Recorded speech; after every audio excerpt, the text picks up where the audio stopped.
2. Hey, the best sales advice you can ever have is stay in the game and be consistent. This is the whole thing. So many salespeople, they fall down because they start something, but they don't finish it. You got to stay in the game. I just recently got a major move forward with a prospect. I touched them 46 times. You go into my CRM system 46 times, but it was an A client, big opportunity. I wasn't going to let go of them. Stay in the game, create new value. That's my best sales advice for you. Wow. And that is why you are the sales hunter, Mark Hunter. That is fantastic advice. 46 touches. Most salespeople give up after what, 5 maybe? Oh, not even 5. Now, this 46 touches came over a period of about almost 18 months. And you know what? Each one of those messages was different. Ooh. This is the other key thing, because again, you got to deliver value. So circling back, checking in, following up, are those the 3? Those are 3 messages you had to send, right? No, I never send them, because believe me, if you tell me you're checking in, I'm not a hotel. And if I was a hotel, your room's not ready. Well, I like to say, if you're checking in, I'm checking out. You got it. I love it, right? Man. Love it. Yeah. You and I are tracking the same wavelength. Yes. Absolutely. Well, we're going to talk about product demos today. Not just any demo, but product demos. So tell me, Mark, how important are product demos? Critically important. But the problem is, make it a demo that the customer wants to have. This is the whole thing. Hey, how many times have you seen this? I've been on both ends of demos so often. And what it is the salesperson or the engineer gets on and they show them everything. Hey, no, sorry. You want to put somebody to sleep? That'll put somebody to sleep. Oh, but you know what? What's even worse than putting them to sleep is they suddenly begin thinking, maybe this isn't something we need. Maybe we need to look at some other things. Maybe, and all you do is you wind up expanding the buying decision process for the customer. What I believe is, I want to do the demo, but I want to focus the demo in on what is it that the customer is looking for. In other words, here's the simple thing. Don't do the demo until the customer has shared with you what's the critical thing what's the critical problem you're helping them with. That's what you focus the demo on. The critical problem. Well, with that, let's get a quick word from our sponsor today, our friends at DemoStack. All right, sales superstars, let's talk about that secret sauce to sealing the deal. What Mark just said, it's a killer product demo. You got to craft a top-notch demo, and it feels sometimes like you're juggling some flaming swords while riding a unicycle. It's a mix of business savvy, technical wizardry, and input from every Tom, Dick, and Harry in your organization, and probably your prospects too. Imagine, though, if you treated demoing like a well-oiled operation, just like you did product and revenue ops. Well, stop imagining, because that's where DemoStack struts in. Ever had that gut-wrenching moment mid-demo when your software decides to throw a tantrum? You're in the zone, you're pitching your heart out, and bam! Your screen's not playing ball. Enter DemoStack, our demo-saving hero. They give you, the sales maestro, the power to run seamless, customized demos every single time with no coding skills required. Remember, folks, cut the demo pains. DemoStack is your demo operations platform, empowering sales leaders to accelerate sales cycles. You want to see the magic for yourself? Find out more about DemoStack or to see it in action. You can click the link in the description or in the show notes, or you can go to demostack.com. That's demostack.com. All right, Mark. So you said until they tell you what the critical thing is, it's not time to demo. Tell me more about that. Yeah, because here's the whole thing. Because how do I know what to show them? Again, we'll say I'm selling you an airplane. We'll say I'm selling you an airplane. Or no, really what I'm selling you is a flight on a ticket on a seat on a flight between point A and point B. You don't care about all the mechanics of the airplane. You just want to know, is your seat there? Is it going to leave on time, et cetera, et cetera. Focus in on what the customer is looking for. This is where DemoStack, I think, really hits home. Because again, so many times what happens is salespeople get caught up in this convoluted demo, and then their system crashes. Then their system starts, and what are you doing? Suddenly you're showing the dark side of what it is that you have. This is why using DemoStack is absolutely so key, because it allows you to keep your focus on the focus. What the focus is, what the customer wants to focus on, not what you want to focus on. That's so simple and yet so easy. Focus on what your customer wants to focus on instead of what you want to focus on. Because frankly, right to your point about an airplane, I just want to get to Cincinnati. How do I get there? Well, if I've got a crunch time, if I've got to get there in the next, say 2 hours, well, I'm probably going to hop on a plane, right? I'm going to come from Dallas to Cincinnati. But if I've got a week, well, I might drive then, and that might be okay too. But that's where finding out what's important to them is so important, huh, Mark? It is, and this is why this is where I chastise so many sales teams where they get the BDR, the SDR, whatever you want to call it, it gets paid if you get the demo set up. Whoa, false. I want to have the discovery call first. I'm going to increase the value of my demos. I'm going to increase it dramatically, if I have that discovery call first, because I want to get you, the customer, leaning in. When this is something, visualize this picture. If I rush to the demo, you're leaning back and you're saying, show me, prove it to me. But if I get you leaning in, it's because you've shared with me what your problem is. And I can, hey, you know what? I'm going to show you a solution that's going to help you do it. Now I got you leaning in. And when you're leaning in, you're going to be engaged in that demo. I'm amazed at the number of demos that really become just a YouTube video. Hello. I want to have interaction. Again, this is one of the things that DemoStack helps you do so well. Yeah, absolutely. That interaction, that back and forth, like we're having today. I'm going to ask a question. You're going to answer it. Maybe you parry back with another question, and we're going to go back and forth. And it's a little like ping pong, right? We're going to go back and forth 1 or 2 points at a time. Sometimes I might swing and miss, and then it's time to serve it again. Exactly. And this is what's so key, because if I've got you leaning in, I can begin asking you questions that I know are going to create a conversation. That's huge. If I got you leaning back, I'm going to be much more cautious in the questions I'm going to ask. And my whole objective with the demo is, I want to do 3 things. 1, I want to have you coming out of the demo looking to buy. Okay, I want to use this where I've now moved to about a 75-80% close ratio. 2, I want to have you realizing how good this solution is and how this is going to open the door for other things in your company. In other words, this now creates the sale after the sale. This creates the next sale. That's great. And the third piece is you're going to see me as a value-added resource. A value-added resource that even after the sale, we're going to stay in touch. In other words, I'm creating the relationship. When I do the demo right, I accomplish all 3 of those things, and boom, we score. Wow, that's so great. Well, so many organizations, though, they don't want their sales reps touching their customers after they become customers. You think that's a miss, Mark? Well, I think it is. I think it is a miss. And okay, now from a speed, efficiency standpoint, I get that. Because again, it may be a handoff. It goes to the startup, goes to the conversion team, goes to customer success, whatever you want to call it. It's great. But I want to be able to have this customer to say, you know what, I do want to connect with this person on LinkedIn. I do want to stay connected with this person on social media because they're just so insightful.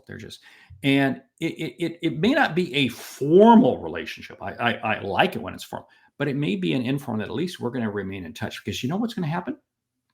What's that? That customer is going to become a raving fan of yours. And then, guess what? They're going to talk about you to other people. What's the easiest way to build your pipeline?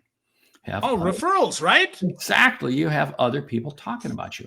And this is where I think so many, again, in the demo, the salesperson gets on and says, okay, now I'm going to turn it over to my engineers. I'm going to turn it over to my engineers, and they're going to handle the whole thing. Now, I got no problem with having an engineer on the call. But when you do that, you've suddenly relegated yourself to a backseat role. Now, I'm not looking for you, the salesperson, to be all 100% skilled and 100% confident, but you got to stay in the game. You got to stay in the game in terms of it. And it isn't asking such a, hey, so what do you think of it so far? Hey, so what? No, shut up. Ask intelligent questions. So what you've seen so far, let's talk for a second about how this is going to help you achieve your next quarter numbers. That's a meaningful question. How is this going to help you? Because, we've been talking that one of the things you're doing is you're really changing your whole process in terms of how you do X, Y, and Z. How is this going to help that? In other words, you ask a connection that links the demo to the problem that the customer's identified with you. This is the role of the salesperson. Let the engineer handle the mechanics, let them handle the technical aspect, that's fine. But it's your job to link the two. And when you do that, it is amazing how it raises your value. And you're suddenly no longer this village idiot sitting in the corner saying, what the heck are you on this call for? Yeah, well, that connection is so critical between the problem and the value, because value is in the eyes of the customer's eyes. It is not in my eyes. It is not. I can't say, hey, Mark, give me value. And you're like, yeah, okay, well, I got a million things I could talk about. Instead, when we share that pain, now we've got a specific value point that matches up. And now when we pair that up, now it's almost like a checklist. Great. We got a problem. We got a solution. We got a problem. We got a solution. Is that right? Am I getting this right? You are spot on there, because here's what I find happening. Our number one competitor in sales is not a competitor as we look at it. Our number one competitor is the customer saying no decision. The customer choosing not to make a decision. That is our number one competitor. Now, why does that occur? That occurs because we haven't created enough of a value proposition as to why they need to engage with us right now.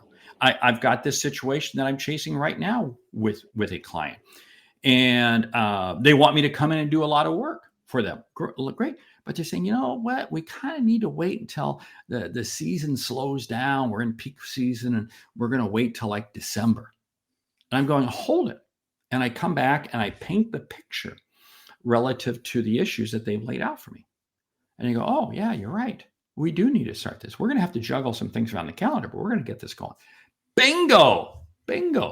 You see, the reason customers say no decision, or the reason that customers, shall we say, they don't say anything, they go silent on us, is because we haven't created enough value. Major problem. Yeah, definitely. No value connect between what the new reality is either, right? Like what's going to happen after we make this massive change? We shake it all up, because during the change, it might be difficult for us for a little while. And right after the change, it might be difficult for a little while. But the goal is that eventually, hopefully sooner than later, it's going to be easier. And we're going to get that beautiful 3-letter acronym, ROI, right? Yes. ROI. And remember, because customers don't buy anything, they invest. They do not. Hey, this is something that I tell salespeople. You got to keep this in mind. Customers nobody wakes up in the morning and says, I want to buy something. I know the old adage, well, they don't want to be sold, they want to buy. I don't think they want to buy. What they want is they want to invest. And because they're going to get an ROI, they're going to solve a problem. And this comes back to the whole demo thing. Never start the demo without first restating what the challenges are that the customer is dealing with. What are the challenges? What are the things? And get a little conversation going on that. The reason being is this is going to get them leaning in even more, because they're going to share with you more insights. And this is good, because if you've got an engineer helping you on the call, they're going to hear this too. They're going to hear this. Don't just say, hey, we only got an hour. I know time's limited, so let's just jump into it. Jose, why don't you go ahead and show them? Oh, no. I want to spend some valuable time up front having you share with me what are those issues. And I want to just kind of ask some more questions and get them. Because again, remember, they're not buying, they're investing. So let's go through that investment process again with them before we start the demo. Yeah. And they only invest for 2 reasons. One, it's going to help their dreams come true. Their affirmations, right? That's going to be, yay, okay, that's great. Their aspirations, I mean. And then secondly, is all about their afflictions. Like, what hurts? How is this going to fix what hurts? Now, I think we spend too much time on the pain, and we forget that we also have to talk about their dreams. Do you see that as well, Mark? Yes. However, data consistently shows that people will be more proactive in helping to solve a pain than they will a gain. So, but I want to always create both pictures. I always want to create, because again, if I do this right, here's the pain and here's the gain you're going to get from it. See, so I can paint the two together. But if all I'm doing is giving you an aspirational picture, there is a market out there for that, but that tends to be kind of, and I hate to say this, a thin market. In other words, it's a very small market. Because think about this: do companies tend to buy things when things are running perfect? No, of course not. No, they don't. Now, do people tend to buy things when things are running perfect? Not nearly, but they do when they have to solve a problem. So I'm going to take the pain, because that's what people are more likely to spend, and I paint it into an aspirational picture. There we go. Now what I've got, because here's the other piece. People are now beginning to see a double ROI. What do I mean by this? I'm going to solve the pain, but it's also going to help me achieve a gain. And I'm listening for the customer to give me cues, because again, they're going to help share with me what's more critical to them. What's more critical? And then guess what? I know where here's the whole thing. Salespeople make sales too hard. I firmly believe this. I'm getting ready to deliver a major program here in a week to an audience of non-salespeople who are charged with selling. Well, you know the audience, the National Speakers Association. And I'm going to blow their mind away, because I'm going to tell them that sales is easy. It's just listening to the customer. It's just listening to the customer. When you listen to the customer and have a conversation with them, they'll share with you. But the problem is that too many times we don't create an environment for the customer to want to have a conversation with us. Because they see more about that. That's interesting. Because they just see us as selling them. They just see us as selling them. If they see us as willing to have a conversation, wanting to discuss, wanting to converse.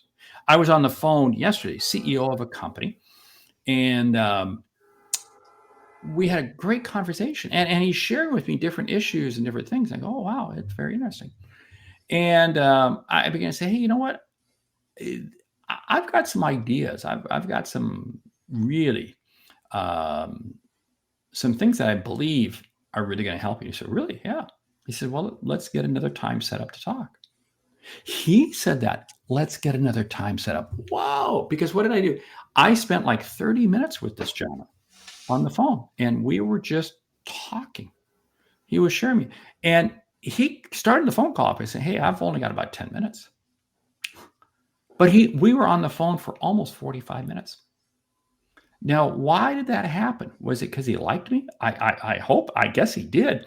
But because I was asking him engaging questions. See, this is the other thing. Salespeople, don't shy away from asking customers tough questions.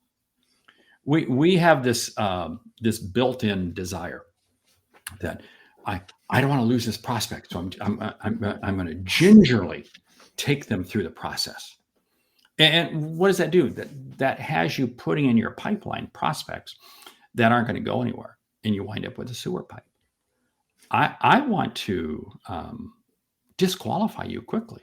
You, Phil Gerbishak, have to earn the right to remain in my pipeline. It's not just you saying. It's not just you saying, Mark, I want to. Remember, we don't use the word buy. Invest with you. No, I got to determine as to whether or not I even want to spend time with you. Whoa, there's a head spinner. That's such a head spinner. And yet, in reality, if I can't solve your problem, if you have a problem that is unsolvable by the work that I do, well, then why the heck should I waste time with you? Exactly. And this is the whole thing. I may get on a phone call with somebody, and I have this happen all the time.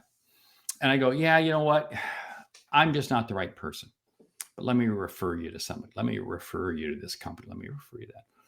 I will get people who call me and they say, yeah, we're looking for salespeople. Can you help? I don't do recruiting. I don't do that. I pass them off to other people. And think about this. I've made the sale. Because now I have referred somebody to somebody. So guess what? Both parties are going to like me. Hey, guess what? I win. Ding, ding, ding, ding, ding. Because now the person who I referred them to is going to say, man, I like Mark Hunter because he refers me. he refers me clients. And the client I refer to them says, wow, I like Mark Hunter because he referred me to a recruiter that allowed me to hire the right salespeople. I like this guy. What's not to like? Hello? Yeah. Well, it's so interesting, right? When we can turn down a sale, if you will, turn down wasting people's time and get them to the right person that can actually solve their problems. It's amazing how much things open up the next time, right? It really is. This is why I say you've got to have a metric. Sales is all about metrics. We talk about, when we said the best sales advice when we started off, you got to be disciplined. It's really what I call the metrics. What are your metrics? And I, for instance, I have 5 metrics. 2 of them are 5 conversations a day. I know that if I have 5 conversations a day, my pipeline is going to be full. But I also want to give 3 referrals a week. If I give 3 referrals a week, you know what? Stuff's going to bounce back to me. Now, I'm not giving referrals to get stuff to bounce back. I'm giving referrals because it's the right thing to do. But I make it adamant that I'm always doing 3 referrals a week. And besides, you know what? When you give a referral, man, you feel good. It's so simple, right? You said salespeople complicated, but referring business is a win for everybody. It's not just like, oh, yay, great, I referred to Phil, and oh, good job, Phil. Congratulations. Now Phil feels good, but everybody feels like a winner. We screw up a 2-car funeral faster than anybody. Well, we do. This is why, again, I made the example that I had reached out to this particular company 46 times. Finally got a meeting, and I'm having a meeting with them here in an hour. And started about 18 months ago. And why did I stay in the game 46 times? And this was a combination of emails, voicemails, a few social media drips, but this was all very tough because the opportunity is so big. Now I would not have stayed in the game if it was a small opportunity. You and I have both seen this. You get a small opportunity and you're going to make 3-4 phone calls. You're going to do some follow-up, so forth, but the dog don't hunt, move on. But this one, huge whale. And I'm going to stay in the game. Now, that's real quick side note here. This is what's so key about salespeople is you got to have, the whales, I call those the A opportunities, and you got to B opportunities and C opportunities. If all I was doing was chasing whales, I'd starve to death. Now, my wife says I'm too skinny already, but I mean, I would starve to death. But you also can't have all C's, the real quick, easy wins, because again, you're going to drive yourself silly. Yeah, you're closing deals, but you're not closing enough of them at a big enough level to make your number. So you need a balance of A, B's, and C's. And it's very important for salespeople to have that right mix. Because when you do that, then guess what? You keep a consistent level of business coming through. So, Mark, you said something there. It's a big enough deal that I'm going to go after it. I would also say that big enough deal converts to a big enough problem to solve. Would it not? Yes, that is correct. That is correct, because they have such a huge problem, and I know I can deliver the right solution, and I know that as a result of that, that's going to create a tremendous amount of recurring revenue for me. It's going to create a tremendous amount of long-term opportunities. It's going to connect me with, in other words, I can begin seeing that, whoa, this thing has got major opportunities for me. And that's what's absolutely key. Salespeople, we have to realize a couple things. We don't close a sale. I hate the term closing a sale. We open a relationship. I want to open a relationship. Goes back to that comment earlier when I said that, I want to stay in touch with you. I may not be able to have a formal relationship because of how our company's structured. I get that. But I can certainly still have an informal relationship that I can reach out to you, that I can connect with you by way of LinkedIn, whatever it might be. But this is absolutely key because, again, what am I doing? I'm fueling my engine. In fact, let me give you a quick example. We happen to be recording this on a Friday, And Friday afternoons are absolutely the best time to sell. Whoa, hello. Yes. I love Friday afternoon phone calls. I have phone calls I'm going to be making this afternoon. Here's why I like calling Friday afternoons. And oh, by the way, we're recording this in the summer. Aren't people taking time off? Yes, they are. And yeah, you do. You get a lot of voicemails. But you know what? The people you do reach tend to be a little more laid back, a little more willing. I have more great conversations on Friday afternoons than any other day of the weekend. Oh, by the way, customers also want to close deals. I will have prospects that I'm reaching out to. Yeah. And they just want, oh man, yeah, you're right. I'm glad you called. Let's get this set up. Boom, boom, boom. And because they want to go into the weekend having taken care of their problem. I'm happy to help them out. Happy to help them.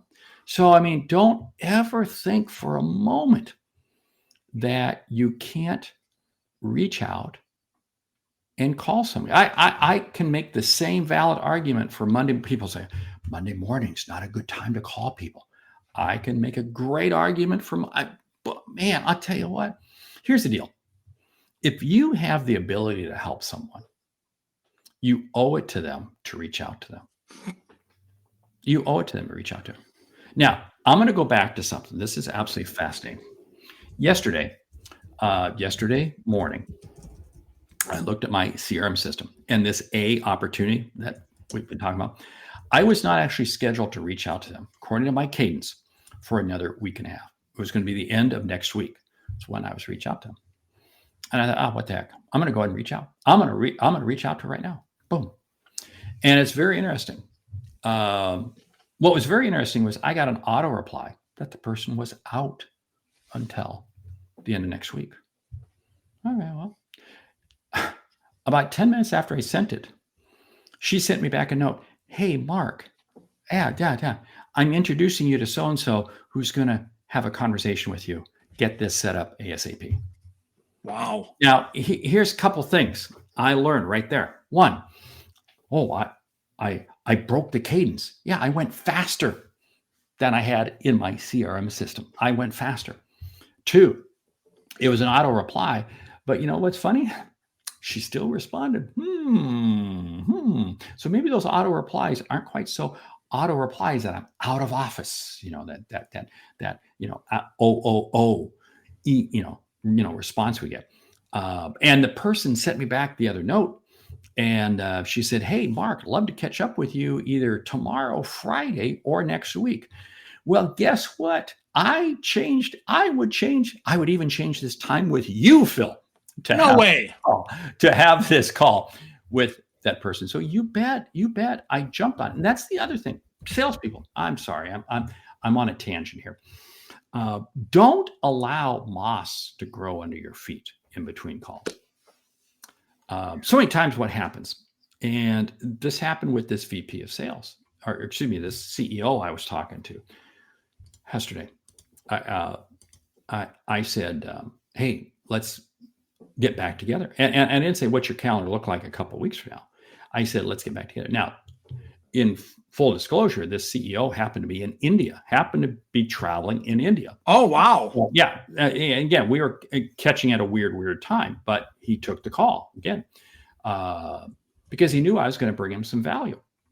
So anyway, so I can't get a follow-up call with him until Monday when he's back in the States. But think about this for a moment. I didn't say, oh, well, I know you're going to be tired. No, I said, what's your calendar look like for Monday? Do you have 11 o'clock open on Monday? He said, yeah, you know what? I'm going to be back in the office. I might be a little bit tired, but yeah, let's do it. Boom. Don't sit there. Because I would have said today, Friday.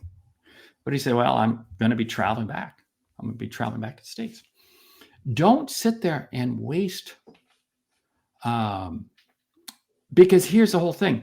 You probably have seen, we've all seen this. You get meetings on your calendar from somebody. And then it's for a week or two out. You go, who the heck is this person? Or you're on to other topics. You're on to other subjects, and you lose sight of things. You can't allow that to happen. You can't. Move fast.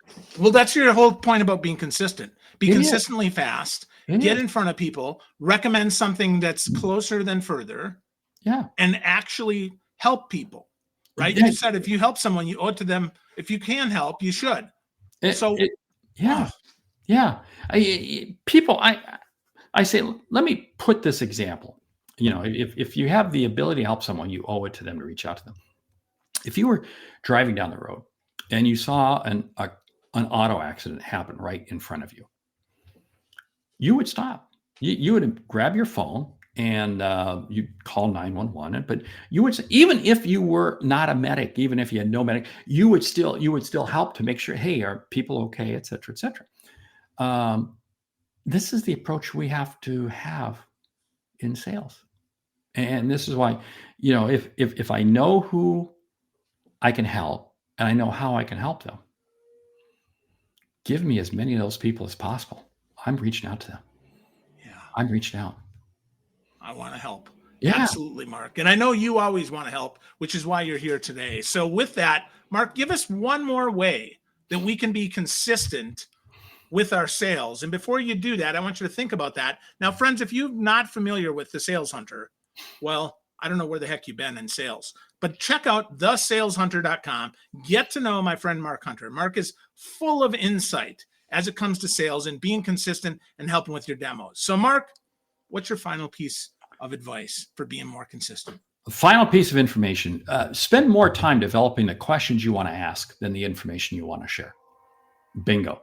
Even in the demo, I mean, I want to do the demo, but I'm going to have a whole litany of questions I want to ask, because it's funny.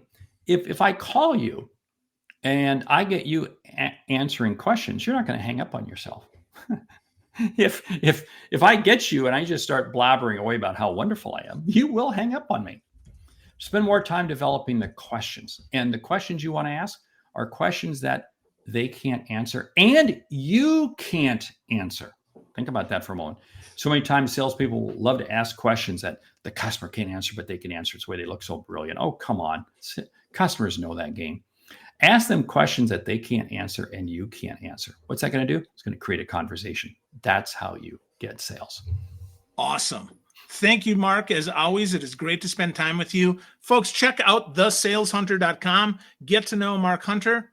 And Mark, again, I thank you, my friend. You're always a wealth of knowledge.